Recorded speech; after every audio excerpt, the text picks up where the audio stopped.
오늘 또 책은담을 읽으면서 삶의 지혜를 드리는 시간을 가져보겠습니다. 학문을 하는 사람은 정신을 가다듬어 모두 한 곳에 집중해야 한다. 만약 덕을 닦으면서 마음을 성공과 명예에 두면 반드시 실제의 성과가 없을 것이며, 책을 읽으면서 시 없는 것이나 풍류에 흉을 붙이면 참으로 깊이 느끼지 못할 것이다. 학문을 하기로 결심이 있었다면 오로지 그 목적을 향해 정신을 집중하여 매진해야 한다. 만약 명예나 업적 따위에 마음을 둔다면 그것은 아무 성과도 올리지 못할 것이다. 글을 읽는 사람이 취미나 도락 따위에 열중한다면 그것은 형식적인 독서일 뿐 깊은 마음이 깃들지 못할 것이다. 사람마다 모두 큰 자비심을 갖고 있으니 유마, 거사와 백정, 망나니는 본래 마음이 둘이 아니며 곳곳에 참다운 취미가 있어서 호화로운 집과 초가집이 서로 본래 다른 두 곳이 아니다. 다만 욕심에 덮이고 정에 가리워 눈앞의 일에 실수를 하면 지척도 천리가 되게 된다.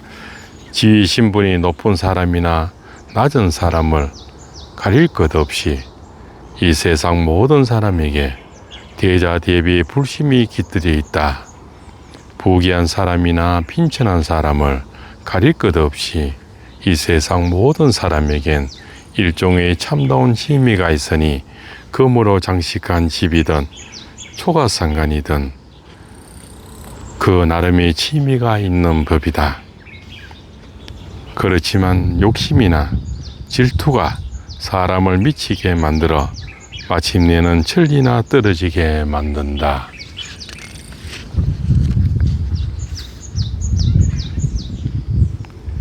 덕을 목표로 하고 도를 닦는 데는 목석과 같은 냉정한 마음을 지녀야 하니, 만일 한 번이라도 기뻐하고 부러워하는 마음이 있게 되면 문득 욕망의 경지로 치닫게 된다. 세상을 구하고 나라를 다스리는 데는 구름이나 물과 같이 깨끗한 취미가 있어야 하니, 만일 한 번이라도 탐욕이 붙게 되면 문득 위기로 떨어지게 된다.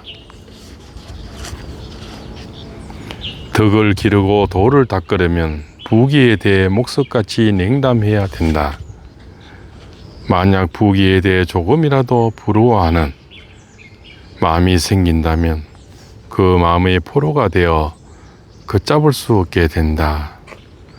정치가가 되어 세상을 경륜하려면 운수처럼 마음을 비워야 한다. 행여 명예와 지위에 집착하는 마음이 조금이라도 있다면 타락의 늪으로 빠져들 것이다.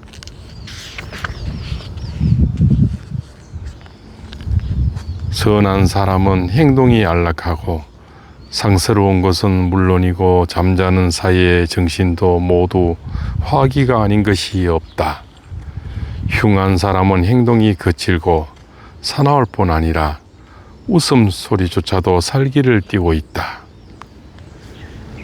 도를 닦고 덕을 기르는 사람은 그 표정도 온화하고, 마음이 바르지 못한 사람은 그 표정도 험악하게 나타난다. 다 같은 세상을 살고 있지만 수양이 몸에 밴 사람은 꿈이나 생시나 모두 화기에 차 있고, 나쁜 사람은 음성과 웃음소리에도 살기를 띠어 그 행동이 난폭하다. 간의 병이 나면 눈에 보이지 않고 신장의 병이 나면 귀가 들리지 않으니, 병은 사람이 볼 수 없는 곳에서 생겨 반드시 사람들이 모두 볼 수 있는 곳에서 나타난다. 그러므로 군자는 밝은 곳에서 죄를 얻지 않으려 먼저 어두운 곳에서 죄를 짓지 말아야 한다. 안질에는 간을 치료하고 기병에는 신을 치료하고, 이처럼 병은 사람이 볼 수 없는 곳에서 생기되 결국 사람이 볼 수 있는 곳에 나타나는 것이다. 그런 뜻에서 사람은 혼자 있을 때를 조심하고 삼가라. 복은 일이 적은 것보다 더한 복이 없고 화는 마음을 많이 쓰는 것보다 더한 화가 없다. 오직 일에 시달려 본 사람이야말로 바야흐로 일이 적음이 복음을 알게 되고 오직 마음이 평안한 자야라면 비로소 마음을 많이 쓰는 것이 화가 됨을 알 수 있다. 편하게 살려면 일이 적어야 한다. 가지 많은 나무에 바람잘 날 없는 것이다. 무엇이 가장 행복한 것이냐 하면 그것은 아무 일도 일어나지 않는 것이 가장 행복한 것이요.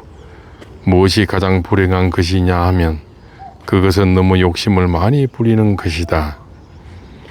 무조건 일을 하지 말라는 것은 아니고 공연히 일을 번거롭게 만들지 말라는 뜻이다.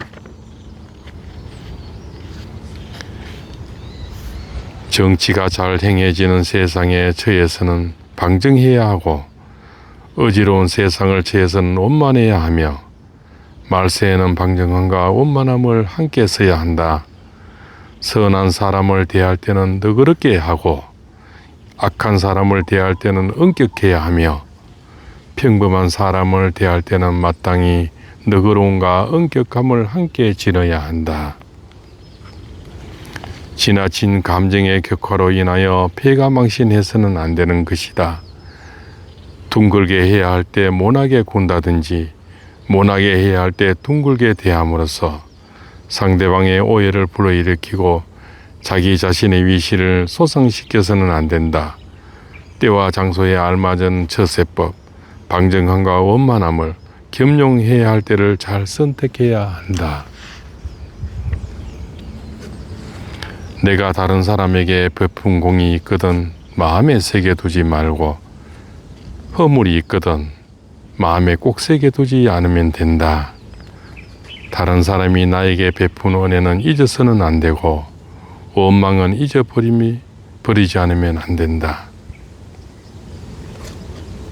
사람을 위하여 베푼 은혜는 거기에 대한 보답 같은 것은 생각지도 말고 깨끗이 잊어야 한다. 그러나 나에게 과실이 있거든 절대 잊어서는 안 된다. 항시 그 잘못을 뉘우치고 그 잘못을 고쳐야 한다. 또한 다른 사람이 나에게 베푼 은혜와 호의는 한평생 잊어서는 안 되고 다른 사람에 대한 원한 따위는 깨끗이 잊어버려야 한다. 자기 자신은 엄격히 다스리고 남의 관대하게 대해야 한다는 말이다. 오늘 또 삶의 지혜를 일려드렸습니다. 최근담입니다. 발봉쌤입니다. 삶의 지혜가 늘 누구에게나 이 책 속에 부자들은 책을 읽고 그렇지 않습니까? 후한 사람도 책을 읽지 않습니까? 책 속에 안정과 평안함이 있고 행복이 있다는 겁니다. 은혜를 베푸는 사람이 안으로는 자기를 보지 않고 밖으로는 남을 생각하지 않는다면 이는 한 말의 곡식을 주어도 수만 섬의 곡식을 준 은혜에 해당할 것이다. 남에게 물질의 이로움을 주는 사람이 자기가 남에게 베푼다는 생각을 갖고 은혜를 갖기를 바란다. 비록 수천 양을 주더라도 한 푼을 주는 공도 이루기가 어렵다. 남을 돕는 일은 즐거운 일이다. 주는 사람이 자기의 베푼 일에 대하여 전혀 생각하지도 않고 받는 사람에 대하여도 고맙게 생각할 것이는 생각조차 아니하고 있다면 비록 베푼 것이 적다 하더라도 그 가치에서 많은 것을 준 것과 다름이 없다. 이와는 반대로 은혜를 베풀어 주면서 그 보답을 바라는 마음이 조금이라도 있다면 아무리 큰 것을 주었을지라도 그 가치에서 한 푼의 공도 이루기 어렵다. 즉 기껏 베푼 것이 물거품처럼 되어 버린다.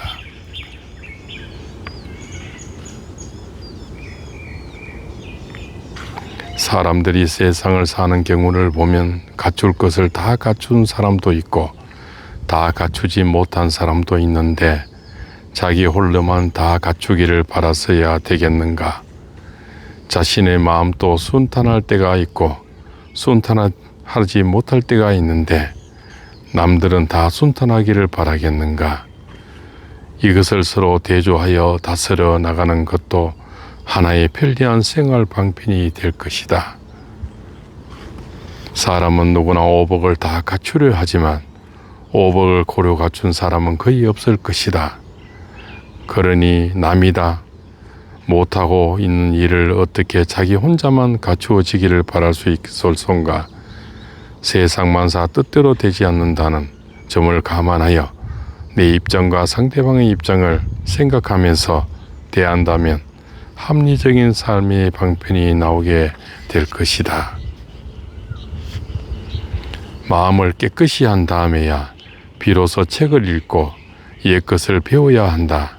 그렇지 않으면 한 가지 착한 행실을 보면 그것을 훔쳐 자신의 욕망을 채우고 한마디 착한 말을 들으면 그것을 빌려 자신의 단점을 덮으려 할 것이니 이는 바로 적에게 무기를 주고 도둑에게 양식을 대주는 것과 같다. 책을 읽기 위해서는 마음이 맑아야 한다. 그렇지 못한다면 책 속에 있는 좋은 행동과 좋은 말을 인격 도야에 서지 않고 제가 잘난 척 뽐내고 제 단점을 감추는 데 악용할 것이다. 그렇게 한다면 이것은 원수에게 군사를 되어주는 것이요 도적에게 식량을 되어주는 격이 될 것이다.